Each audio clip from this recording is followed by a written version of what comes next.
Hello बच्चों, let's read the question. To push liquid up in straw air pressure inside it is A increased, B decreased, C remains constant, and D none of these. Now to answer this question first, we will discuss here the key concept, and here the key concept will be pressure difference. तो जब हम यहाँ पे pressure difference की बात करते हैं उस पर्टिकुलर केस में हमारे पास जो एयर होती है हमेशा हाई प्रेशर से लो प्रेशर की ओर फ्लो करती है. ये हमें ध्यान रखना है. हाई प्रेशर का एरिया वो होता है जहाँ पे जो एयर होती है उसके मॉलिक्यूल ज़्यादा अमाउंट में प्रेजेंट होते हैं या डेंसिटी वहाँ पे ज़्यादा होती है, और लो प्रेशर का एरिया हमारे पास वो होता है जहाँ पे एयर की प्रेजेंस कम होती है. तो जब भी यहाँ पे हमारे पास जो एयर के मॉलिक्यूल्स हाई प्रेशर एरिया में प्रेजेंट होते हैं और उसके पास में अगर कोई लो प्रेशर का एरिया हो तो हमेशा जो एयर होगी हाई प्रेशर से लो प्रेशर की ओर फ्लो करेगी.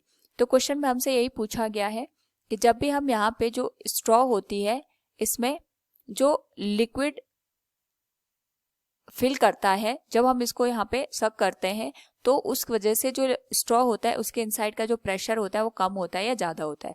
तो सपोज हमारे पास स्ट्रॉ है, जब हम इसको यहाँ पे सक करते हैं उस पर्टिकुलर केस में एक तरीके से स्ट्रॉ के अंदर हम लो प्रेशर का एरिया प्रोड्यूस करते हैं, यानी एक तरीके से हमने वैक्यूम क्रिएट कर दिया और उसके जो आउटसाइड है यहाँ पे हाई प्रेशर का एरिया प्रेजेंट होता है. एंड वी नो दैट जो एयर है वो हमेशा हाई प्रेशर से लो प्रेशर की ओर फ्लो करेगी. तो जो यहाँ पे हमने वाटर या कोई भी लिक्विड रखा होगा वो हाई प्रेशर से यानी लो प्रेशर का जो एरिया है वो स्ट्रॉ के अंदर यहाँ पे एंटर कर जाएगा.